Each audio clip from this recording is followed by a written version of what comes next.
Get cool stuff for what you were going to do anyway. Drink beer. With Buy Beer, Get Gear from Labatt, you can just snap a photo of your receipt and upload it to the website to rack up points for exclusive merch. Get points for every purchase, whether you're grabbing a pint on draft, a case for a party, or a tall boy at the stadium. Any size, any product, anywhere you buy Labatt. Buy beer, get gear. Sign up now at rewards.labattusa.com. Welcome in on the pregame show. Orange basketball back in action in about an hour from now, we're hoping. First game in progress down in Philly as part of a doubleheader, and that game trending pretty well right now for Syracuse and Drexel to start around the time that we were anticipating. It's a 3:30 scheduled tip. The game is on Peacock today. So if you don't have Peacock, well, you can listen to it on TK99. You can listen to it on the Syracuse Sports Network from Learfield, Cuse app, Varsity Network app, and we will have you covered here as we will be with you until tip-off. We'll count you down until the opening tip here this afternoon. The Orange looking to get to 3-0 on the season, taking on a Drexel team, which is definitely a step up in competition from what we have seen to this point. Syracuse has looked very, very good against some very, very bad teams, honestly, in terms of where they fall in the Division I rankings. To this point in the season, the Orange have taken down Binghamton in a laugher and Delaware State by similar scores, where they have not allowed more than 47 points, I believe it is, in the first two games of the season. They will now play a Drexel team that checks in right around 250 in the national rankings, whether that's KenPom, that's Bart Torvik. Evan Miyakawa's website is a little bit higher on Drexel. They're kind of in the early 200s, according to Evan Miyakawa.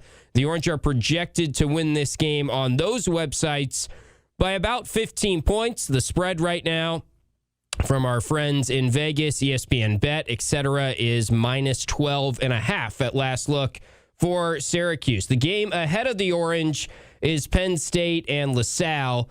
Both of these games taking place at the Xfinity Mobile Arena, the home of the Philadelphia 76ers, the home of the Philadelphia Flyers, etc. So good to be back down there in Philly for Orange basketball. Been a little bit since they've been in Philly. Of course, a big recruiting area. A lot of great players in program history have gone through Philly and up to Syracuse. And this is a well-scheduled game, I would say, by Coach Autry and everyone involved with the basketball program. Makes sense to have a game like this early on in the season. It's definitely a step up in competition. It's a good program in Drexel, led by Zach Spiker, he's done a really nice job there in his 10th season now. They are consistently sort of middle of the pack in the Colonial Conference, the CAA, and Syracuse is going to play 4 teams from the CAA in their non-conference slate. This will be the first of 4. They will also play Monmouth back at home on Tuesday night. It'll be a 9 p.m. tip on Tuesday night. So we got a 3:30 tip here on Saturday on Peacock, and we've got a 9 p.m. tip on ACC Network to look forward to on Tuesday night against Monmouth. Monmouth projected a little bit higher in the CAA preseason poll, for whatever that is worth, compared to Drexel. And they are a little bit higher in the KenPom, Bart Torvik rankings, things like that. So it should be a step up pretty considerably from what we've seen in the first 2 games. Maybe more of a team kind of comparable to Buffalo. UB is playing some pretty good basketball. They took down DePaul on Tuesday night. They're off to a 3-0 start to the season. So maybe more about the level of Buffalo, but probably the best team Syracuse has faced when you count the exhibition games and you count what they have done in the 2 official games so far, playing Binghamton and Delaware State. So we welcome you in here on our pregame show, always brought to you by Burdick BMW, Burdick Lexus, Burdick Ford, and Burdick Toyota. This will be about an hour and 15-minute pregame show, maybe. We'll see how it goes. Again, the game in front of us, Penn State and LaSalle, is a 70-51 score right now with 7:50 to go in that one. Penn State ahead of LaSalle as expected. That is the Demetrius Lilly Bowl. That's a deep cut for anyone that was diving into the Binghamton roster. Demetrius Lilly was the best player arguably on the Binghamton roster. They're big. He had a nice game against the Orange. He went to Penn State to start his career, then to LaSalle. and then to Binghamton. One of the many college basketball players around the country right now that is bouncing from place to place. So phone lines are open here as we keep you company until tip-off time this afternoon from Philly. Tim Leonard with you. And if you'd like to call in, 315-437-7644 is always the phone number to call for all of our shows here. You can join in on the conversation at 4ESPN44. You can also join in on the conversation in the Cuse Sports Talk chat. That still applies as well. We're still humming on QSportsTalk.com. YouTube live stream up and running as well. You can always watch all our shows, pregame, postgame, drive time, Orange Nation, whatever you want on our YouTube page. Just search Cuse Sports Talk on the YouTube. You can subscribe, get a reminder every time that we go live with one of our shows, and you can watch us on YouTube. So Syracuse 12.5-point favorites here at Xfinity Mobile Arena, taking on Drexel. The big question mark, of course, is going to be the status of J.J. Starling. We've talked about this quite a bit throughout the week, and we'll hear from Adrian Autry in a little bit, get his thoughts on the health status of J.J. Starling. We'll play back the conversation we have with Coach Autry once a week on our airwaves, which is on Orange Nation every Thursday, 1 p.m. That started this week. Always brought to you by Oswego County Mutual. So we'll play back that conversation for you where Coach Autry kind of laid out his thoughts a couple days ago on where J.J. Starling is. He sort of reiterated the same things on the Thursday coaches show that Starling is day-to-day right now. He's been doing some stuff in practice this week.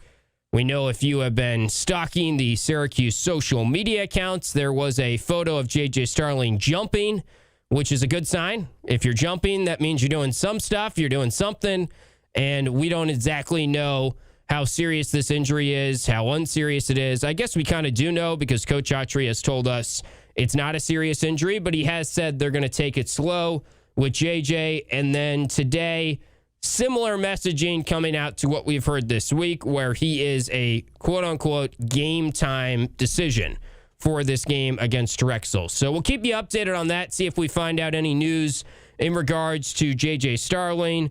And, of course, when they drop the starting lineups, that will be a little bit of a tell for us. See if J.J. is in the starting lineup or if it is Kyan Anthony making his second consecutive start in his first 3 games of his college career.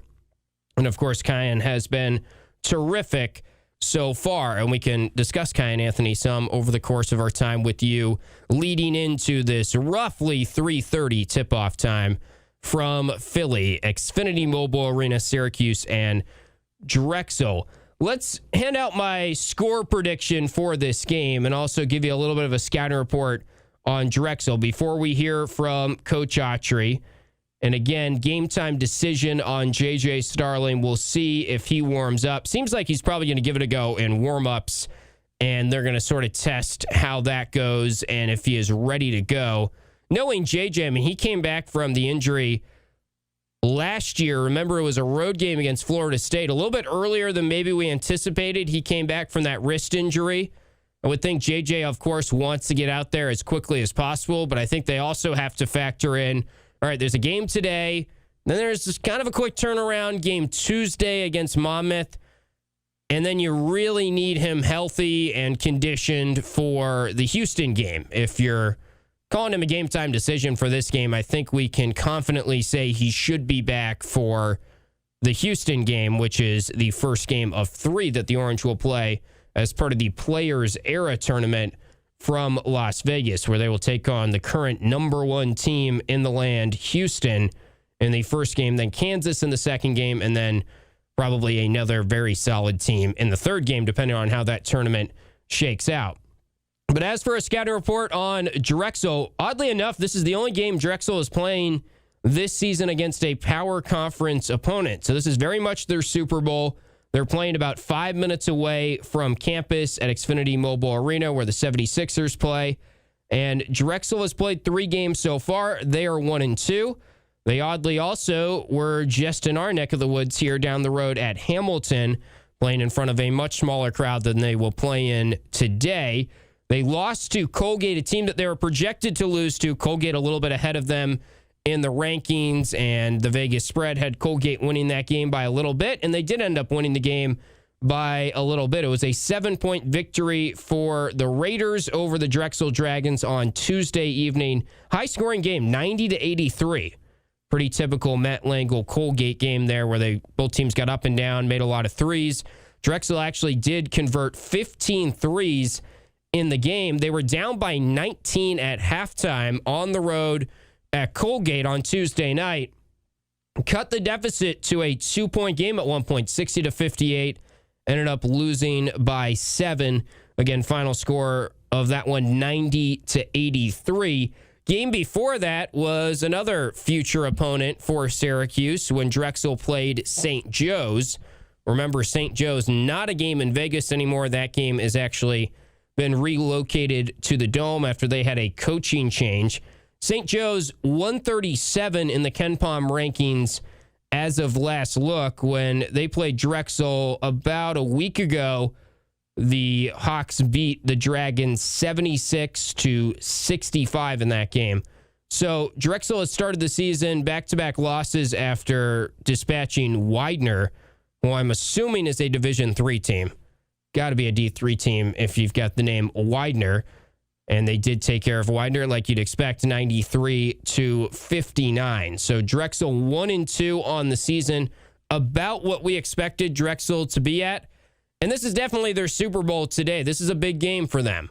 And this is arguably the biggest game that they will play outside of conference play, late into conference season, and conference tournament action for Drexel. You look at where they stack up. We mentioned on the rankings, they're 251 on KenPom, 266 on Bart Torvik. Very good program, though, that has not finished outside the top 200 in KenPom in the last 5 years.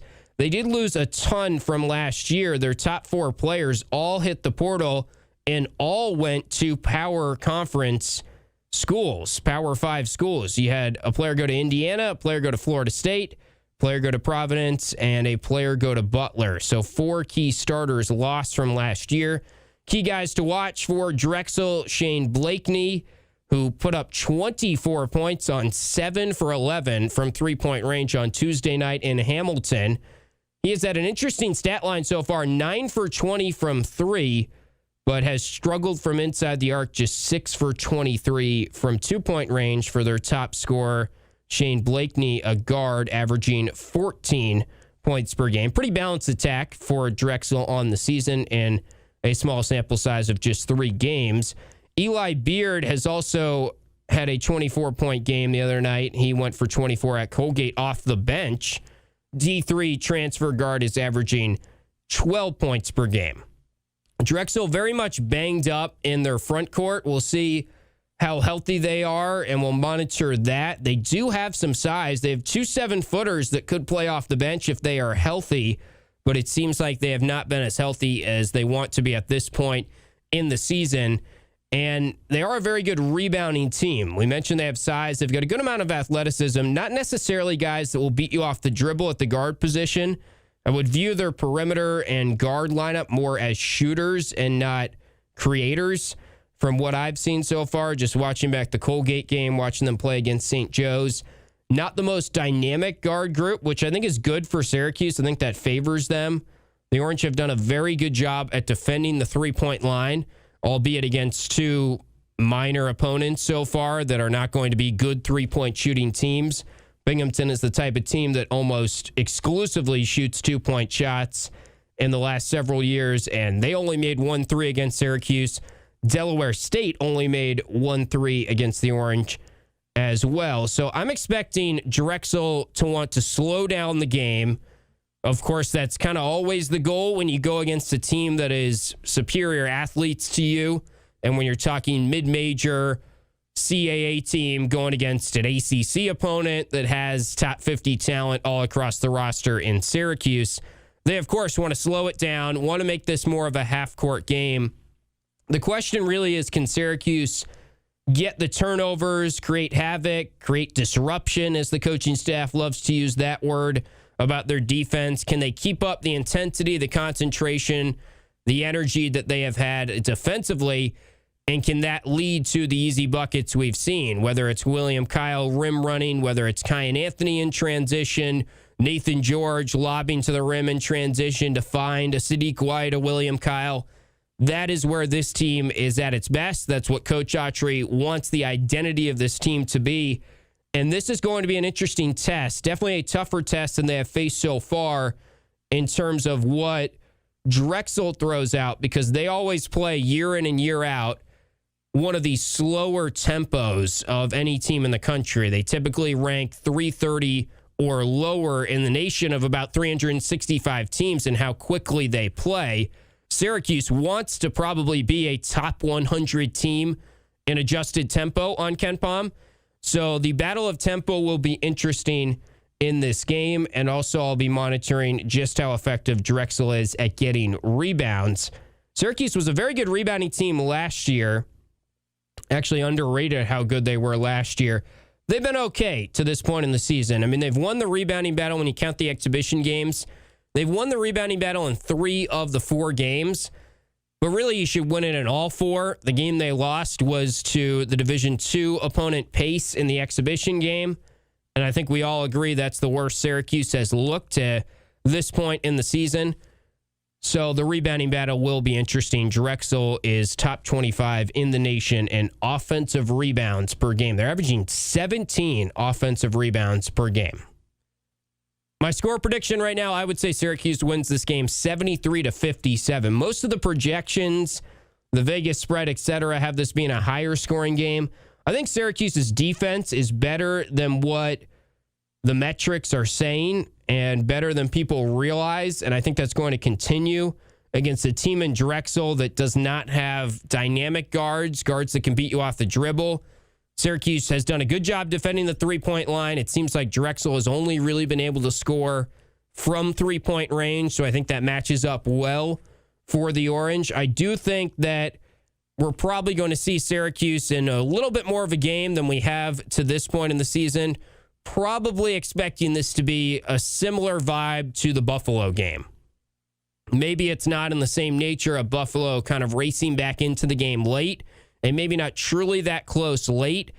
Maybe it's more of first half, they're kind of hanging around the Dragons of Drexel, and then Syracuse puts it on them in the second half.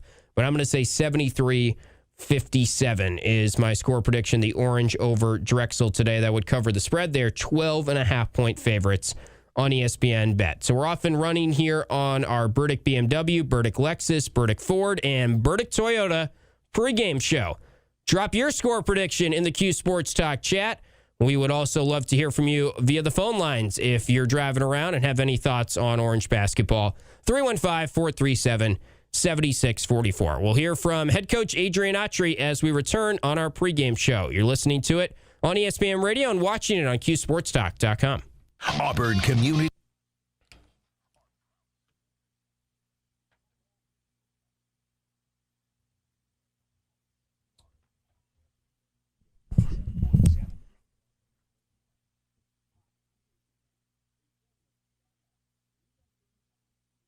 What's up, chat? Hey, Jen. Bill. Can always count on Bill and Jen. How we doing? Mike, that feels like a Jordan question more than me, the Travis Scott hookups. Maybe Jordan can help you out there. Better win by 70 or else fire red, right?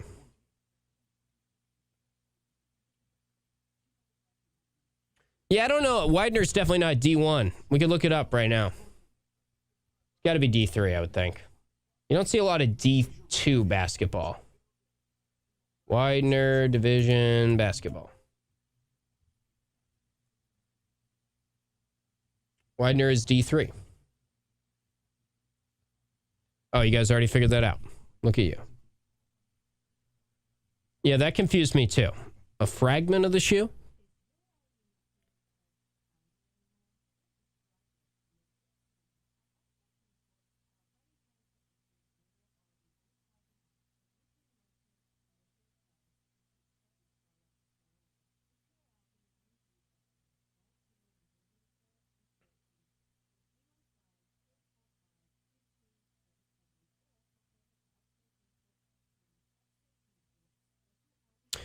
Let's see. What's the score now? Penn State, LaSalle. Oh, only 3 minutes left. We're cruising. LaSalle down 12, 77-65. 2:36 left. Man, Steve's going to hit the match game. We had all to guess the match game question of when will this game tip off? And I think Steve went with 3:44, which was the lowest of all of us. 10-point game now. Here come LaSalle. What are they? The Explorers? Is that right? Explorers, yeah. That's a good name. Quality stuff.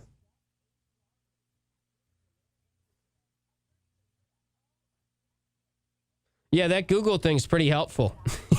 Who needs ChatGPT when you've got that Google thing? Good question. When was the last time we went on the road for a non-Power 4 game?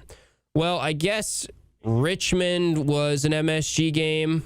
Wasn't there a Temple game not that long ago? Let's go through it. That's a fun... I mean, you know, I know Buffalo doesn't technically count. Very similar game to Buffalo, really, though. I should have looked up. Maybe you guys know. Someone's looked it up. When's the last time they were in Philly?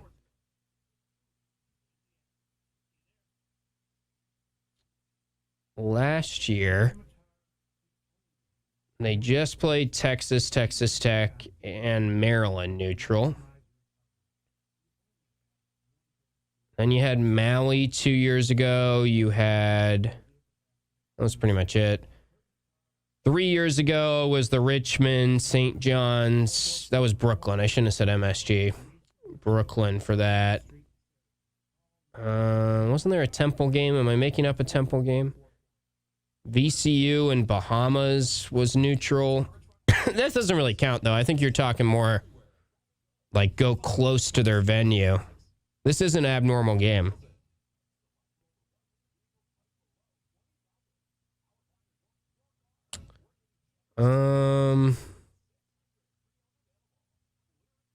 Still looking back to 2020. Oklahoma State, Penn State that year when I thought the team was good. They played terrible. Connecticut, Oregon, another dud that year in 2019. That was Brooklyn, I believe. Maybe. No, that was MSG. That was from Jalen Carey. 2009 or 2018, I should say. I don't know. I'll keep looking. That's a good question. Syracuse. This is the Burdick Ford and Burdick Toyota pregame show. Welcome back in to our pregame show. Tim Leonard with you. We're off and running on our Burdick pregame show. 315-437-7644 if you want to call in. We're having some fun in the Cuse Sports Talk chat per usual. Good question from one of our chatters, one of our typical chatters, Kern44, I believe. Is that Mark in New York City? Mark, maybe drop in the chat if I remember that correctly. He had a good question. When's the last time Syracuse has played a non-Power 4 game on the road? This is technically neutral site. What came to mind is the Richmond game a couple years ago in Brooklyn, but that's not really what this is today because obviously this is going very close to Drexel's campus. 5 minutes away from Drexel's campus is the Xfinity Mobile Arena, where there is a game in progress in front of the Syracuse game right now, and it is cooking. We love to see that. This might be a quicker pregame show than we thought. We might actually get a 3:30 tip because that game has just gone final at 2:53. I think we're going to tip this thing off at 3:30, folks. Imagine that, a doubleheader that tips off on time in the second game. This is something that broadcasters care about way more than you guys. But the Peacock 3:30 tip might actually happen. Penn State just got to 4-0 in the first game. They beat LaSalle 83-69. Nice, clean game.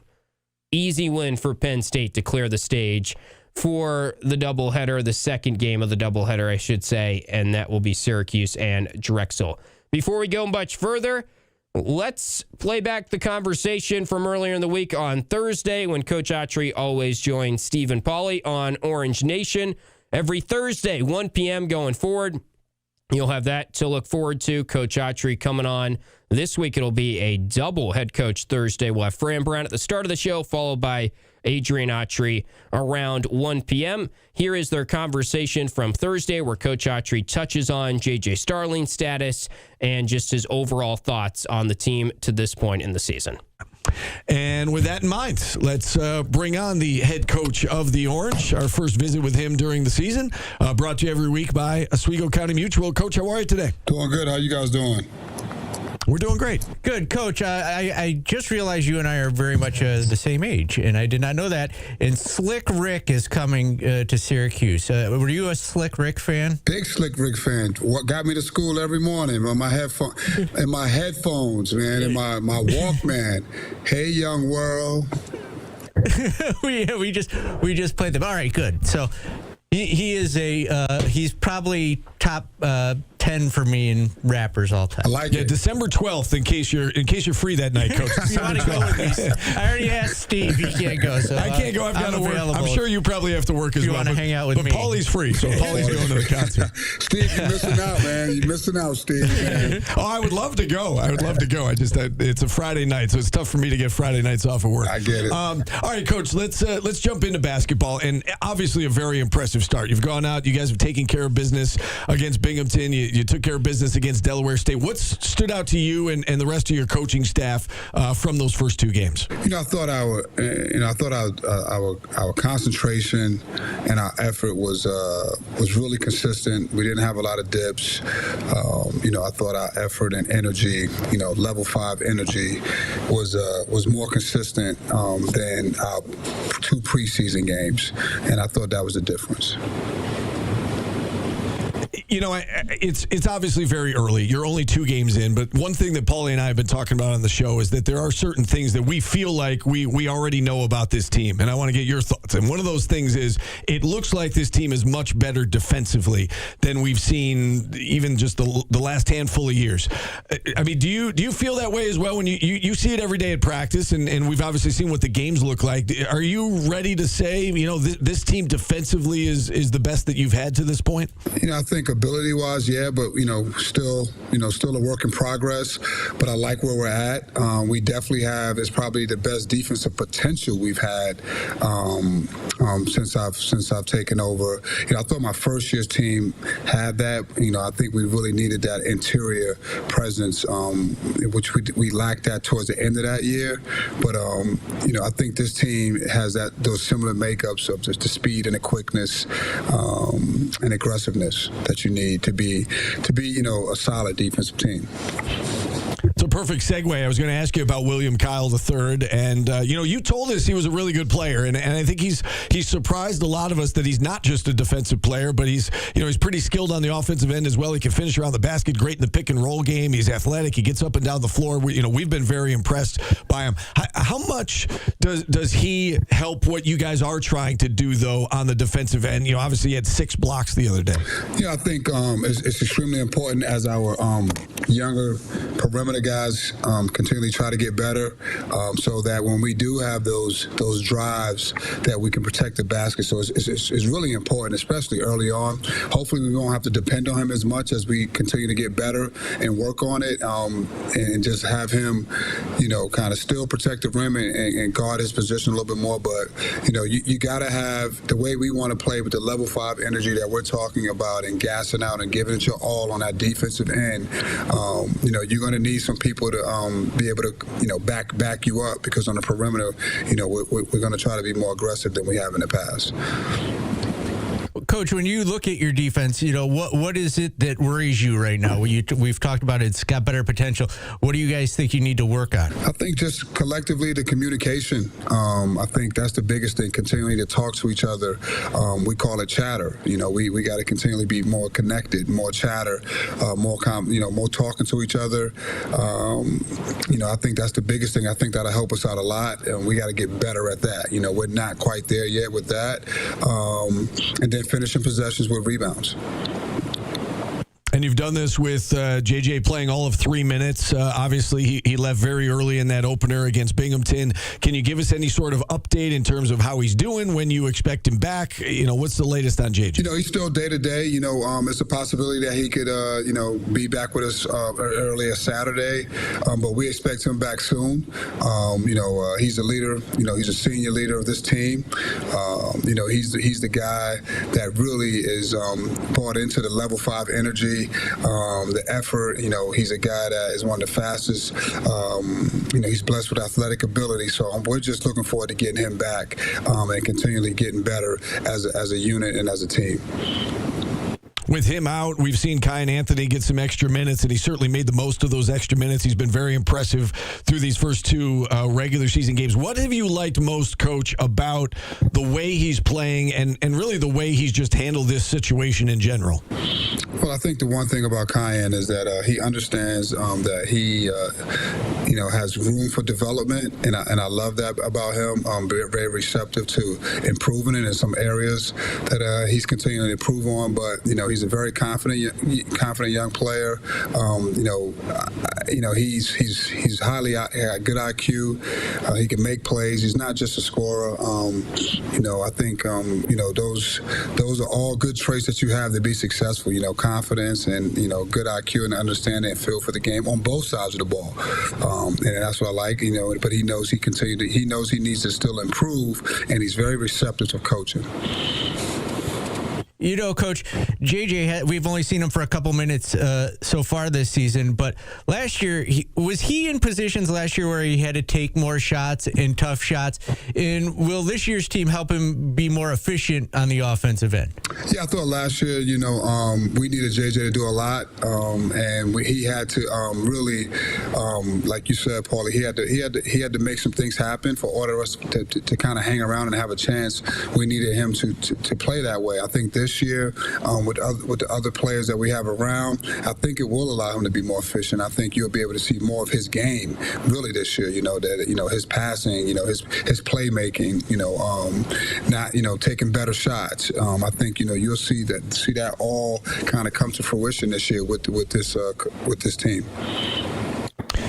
Obviously, Coach, we talk for 2 hours every day, so we have to talk about everything, and we talk about the good, the bad, and the ugly. So the topic has come up about free throw shooting and 3-point percentage to this point. I know it's only 2 games in. Just curious to get your thoughts on: are there any concerns from either of those 2 areas, or do you look at it as it's an outlier, it's a small sample size, and we'll be just fine in those areas? I really focus on the type of shots that we're getting, and I think if we continually get the right shots and the best shots, we'll make them. But again, I said it from one of my press conferences and with this team, the offense will take care of itself if we get lost in the game and really worry about the other small things in the game. And I think all that will work itself out. We got really good shooters on this team. I'm not overly concerned. I think this team was put in a lot of work and was very excited and still is excited to play, in front of our home crowd. So there's some excitement there. So I think some of the free throws, you can chalk that up to some jitters, and I'm sure we'll make those. The 3-point shots, it's really about trying to see if we can get some more, create some more, and take a little bit more. And I think they will fall as well. The shot selection is really what I'm really more concerned about. And we've taken good shots. Coach, you talk about the level 5 and, just playing as hard as you can for 40 minutes. There's a bunch of players on this team that probably aren't used to being on the bench. And, how has the buy-in been from guys like Sadiq White and Kyan Anthony who are on the bench to start games? I think when you play the way we want to play, you can't play a lot. You can't play for long periods of time. So, we're all going to, we all have made sacrifices. When we built this team, everyone knew we had to sacrifice. Next man up, we pulled together. We're going to be one of the most connected teams in the country. Win, lose, whatever it is, whatever the result is, we're a family. We're going to stay together, and we spend a lot of time together. So, someone, that's on the bench, he's in a fueling station, right? He's getting ready. He's getting ready to come in and give one of his brothers a rest, and then we just keep turning it like that. And that's our motto. That's our mindset. Coach, let's turn our attention to the next opponent. You've got Drexel down in Philadelphia. Again, technically a neutral site game, but 5 miles from the Drexel campus. It happens to be in an arena, an NCAA tournament site this year. This Drexel team, I don't need to tell you this, they just made 15 threes the other night at Colgate, and they were down 19 at the half. They cut it to 2, put a scare in the Raiders down the stretch. What stands out to you from this Drexel team? It's about the program. Drexel's a very good program. They've been a very good program and for a while, and a lot of it, you talk about this new transfer portal era. They probably lose 2 or 3 guys every year that transferred up to high majors at our level, Power 4 levels, and they all make an impact. So really good program, really good team, solid team. They will not be intimidated. They got some veterans, well coached, very good defensive team. So this will be another challenge for us, and we're just looking forward to it. You talk about the transfer portal era. It's also the net ranking era. How did you go about scheduling this game, and what did that play into it, and how you're playing all of your opponents so far? Everything is different. So you have to get with the times, and we have an analytical team, and we sat down and we did like most schools. I think in the ACC most schools didn't do that. I think you see it this year. There's a method to everything. With everything being analytically driven, like you said, the net, and so those things are important. It's hard to make that tournament, and you can't make the tournament now just by the eye test. You have to have the analytics to back it up. So you got to put a pretty balanced schedule together, and then you got to go out and compete, and that's hard. It's easier said than done, and it's hard, but it's exciting, and that's what we did this summer. I know the focus is on Drexel, as it should be. You got Drexel, then Monmouth, and of course we're all looking forward to Vegas, and I'm sure to some degree you're excited about Vegas as well. But there's some business to take care of before then. Between now and then, Coach, what are you looking for out of your team? What would you like to see the guys kind of shore up before you head out to Vegas to take on Houston? To keep getting better, really, it's about our standard, and getting it to the standard that we want it to be, and that was just, the way we operate, the way we practice, the process.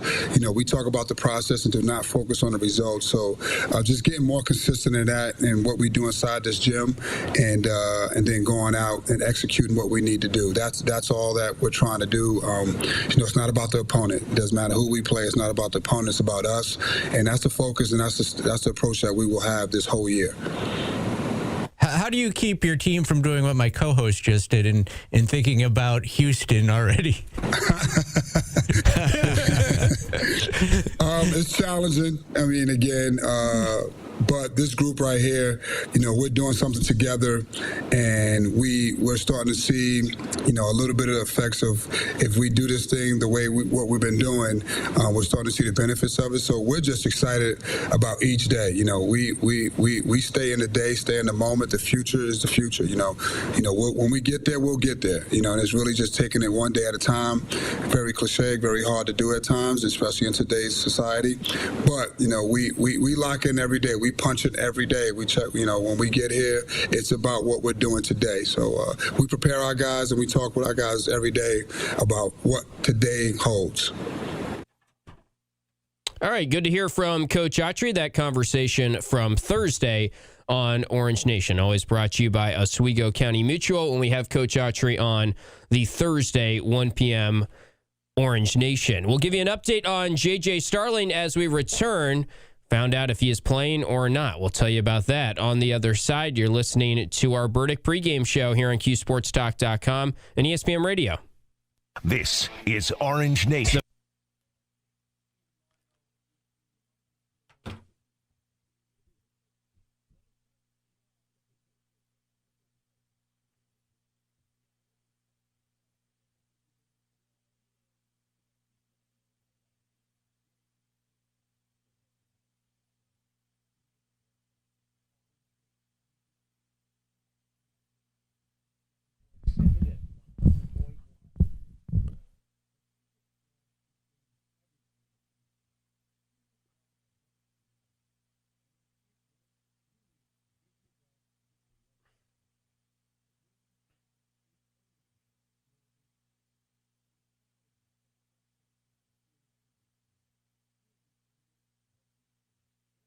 Looks like Mello is in the house.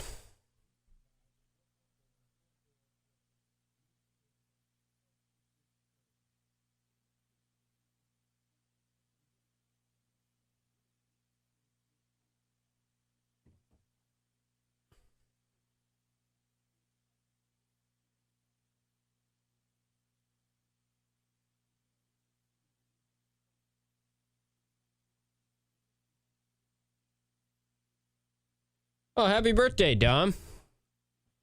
I'm a man. I'm 50.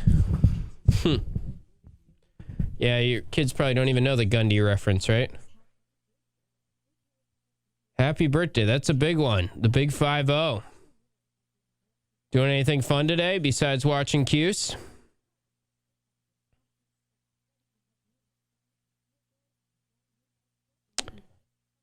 Halftime interview? That's always Paulie. The, coach, your thoughts on the first half question? Yeah, Paulie's always the one who does that anyway. His hard-hitting question. I don't really travel with men's basketball outside of a rare game here or there. It's usually just Paulie, Coach Saddlein, and Matt. Delivering mail. Well, you've got the game to look forward to get you through it. Maybe do a little birthday dinner after or something. Only turned 50 once, Tom. Got to live it up. You deserve it. At least you won't have to work tomorrow, right?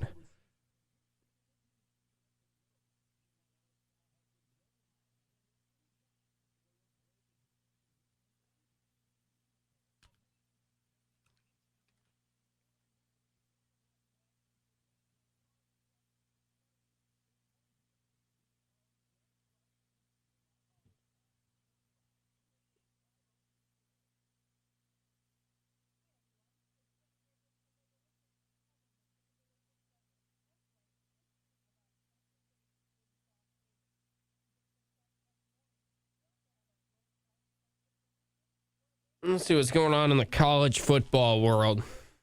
Oh my God, A&M's leading. Holy cow. What a comeback.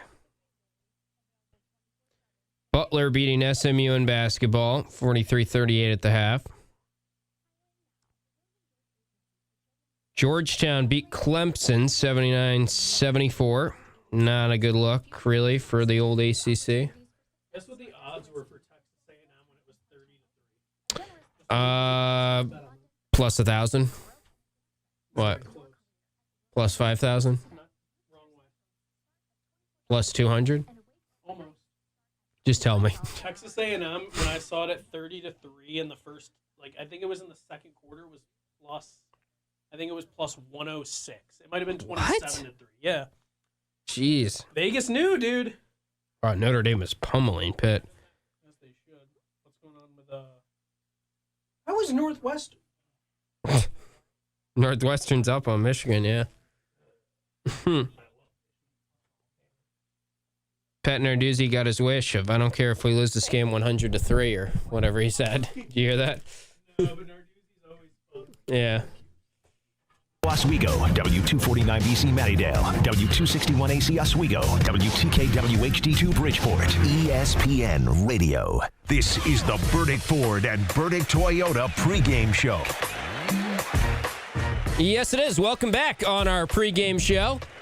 We're actually going to tip off on time today. 3:30 is the scheduled tip. The first game is in the books. Penn State beat LaSalle pretty easily in a quick game, which we love to see. And the Orange are getting ready to go from Philly. J.J. Starling will not be out there today, it seems like. J.J. Starling pretty much ruled out. It seems like after he did warm up, I think, a little bit, my sources from the ground in Philly, a.k.a. Paulie Sibilia, telling me he is not warming up right now, went back into the locker room. And Matt Park on the Learfield broadcast saying he is out for today's game. So J.J. Starling was a game-time decision. I was a little dubious that he was going to play.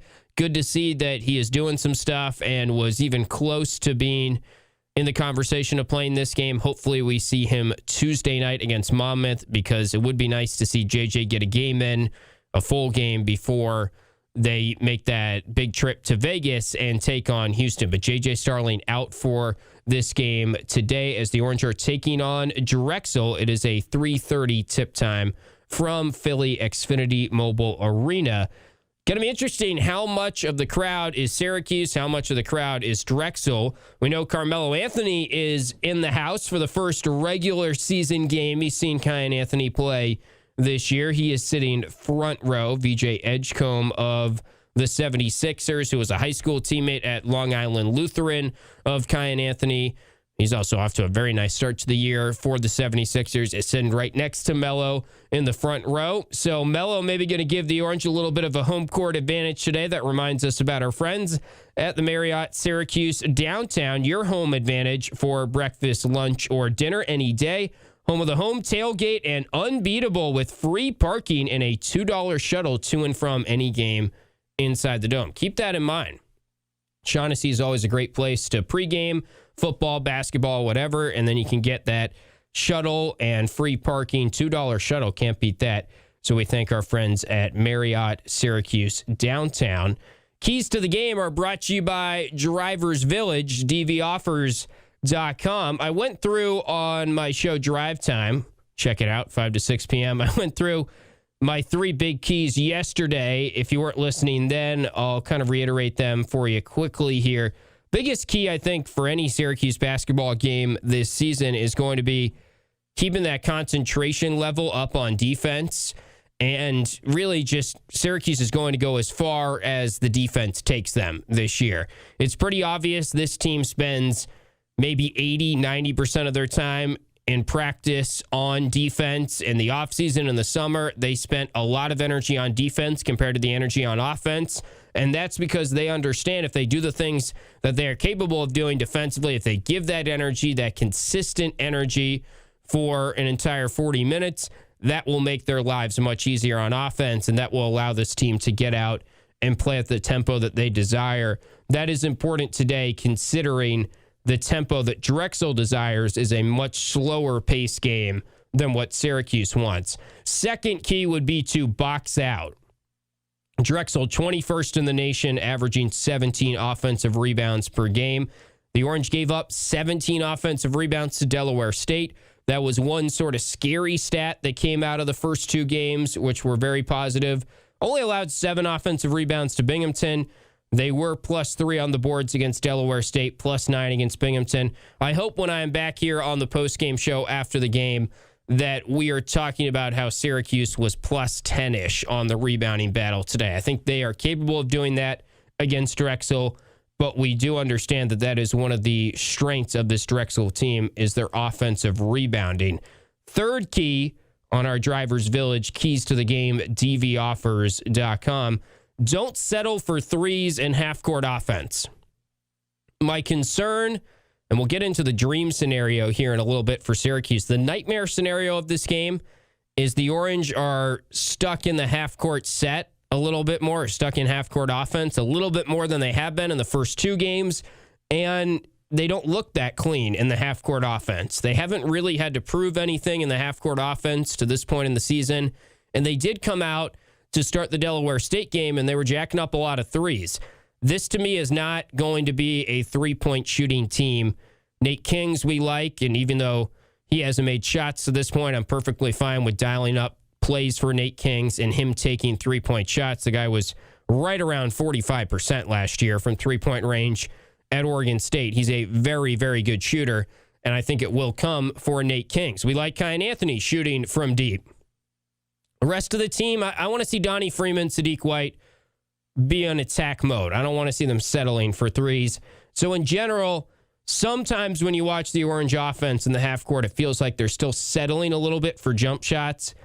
They need to be in attack mode today, especially against a team like Drexel. So those are our keys to the game. Number 1, keep up the level of concentration they've had on defense to this point in the season. Number 2, box out against a pretty good Drexel rebounding team. And number 3, don't settle for threes in the half-court offense. We'll give you the starting lineups, our dream outcome to the game, and wrap things up on the other side as we count you down to a 3:30 tip time from Philly. The Orange and Drexel in a technically speaking, neutral site game 5 minutes away from Drexel's campus in Philly. You're listening to the Burdick pregame show, and we will wrap things up on the other side here on QSportsTalk.com and ESPN Radio.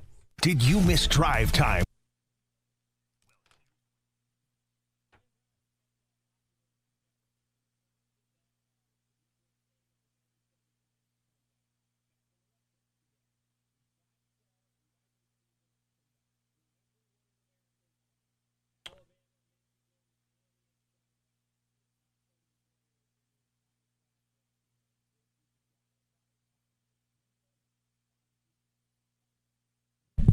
Why am I not talking about the MLS adjusting their schedule? That's huge news.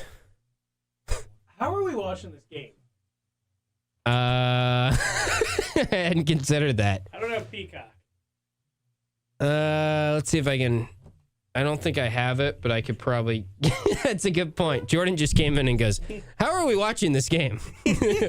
I know I have it at home, but that's because it's my roommate's login. I don't have my laptop either. I could always buy it. Let me see. Can you, if you're a broadcaster, can you expense like all those streams and like say like, I need this to watch games for my job? Yeah. That's cool. Yeah. I mean, you could do that too, I guess, right? No, because I don't get paid. I don't. Well, I know. I see what you're saying, but I think you still could. Can you, I didn't think you could write stuff off on your taxes unless you were an independent contractor. Well, what's your work, technically speaking, right now? Part-time, I guess, for us? Yeah, but it's W-2 or whatever, not a whatever. I don't know. Paul, that's why I said I don't have my laptop, because me and Tim aren't going to huddle around a phone while I find a stream on Reddit.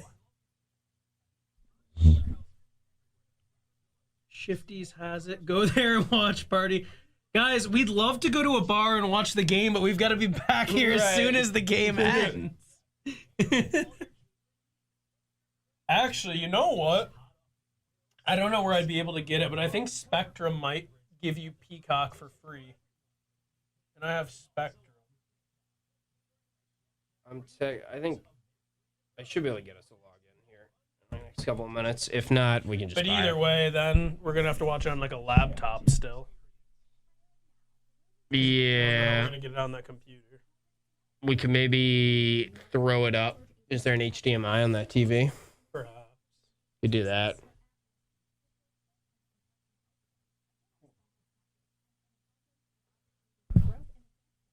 Wow, why didn't we consider that? What?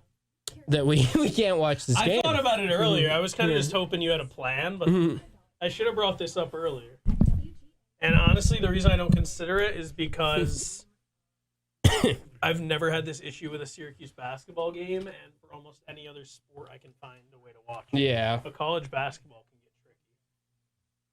Alphabet guy misses you, Jordan. We all miss Jordan not being in here more.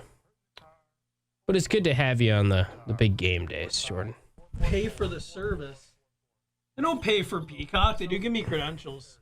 Hello, Alphabet guy. I miss you. I appreciate you tuning in for me and Brian's rendezvous. Oh, that's a good word. Underutilized word, I that. butchered Rendezvous. it. You said dubious. You had a good dubious. Oh, yeah, I did. I was dubious. I was like, ew. This is the Burdick Ford and Burdick Toyota pregame show.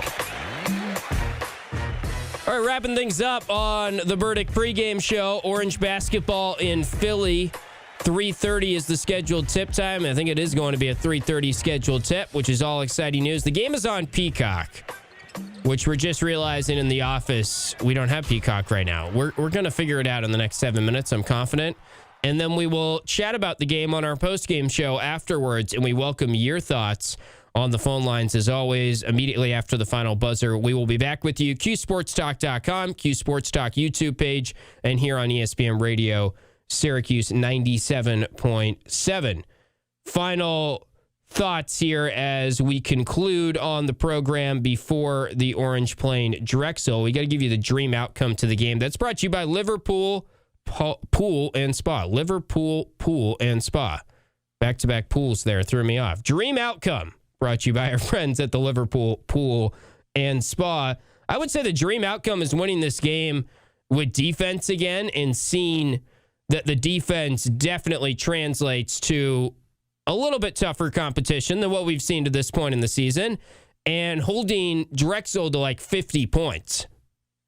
If we see that, if we see Syracuse win, say 75-50, that's about as good as I think this could get. Maybe it could get more than that, but if the defense holds Drexel to 50 after they made 15 threes and scored 83 on Tuesday night at Colgate, now that Drexel's some juggernaut of an offense, and they should hold Drexel to less than what Colgate did, that would be very encouraging to me, because I think the defense is what everything hinges on this season. The defense being legit good for Syracuse is what Coach Autry is banking on, is what everyone in that program is banking on, because that's what they have spent so much time on, knowing that that's kind of the variable that shifts this season. So if Drexel goes out there and scores 75, 80 points, then it's kind of like, all right, let's pump the brakes on number one defense statistically in the country. But if they are looking like Delaware State, looking like Binghamton, in terms of the level of production they have offensively, that would be very encouraging. That would be the dream outcome for me in this game. So that will be that on our pregame show. We'll come back together right after the final buzzer, maybe 5:30-ish, and react to this one. And we welcome your phone calls once we do have our Burdick postgame show getting going right after the final buzzer. QSportsTalk.com, Q Sports Talk YouTube page, ESPN Radio Syracuse. Until then, everyone enjoy the game, and we'll talk to you afterwards on QSportsTalk.com and ESPN Radio. Evan Canty and Michelle.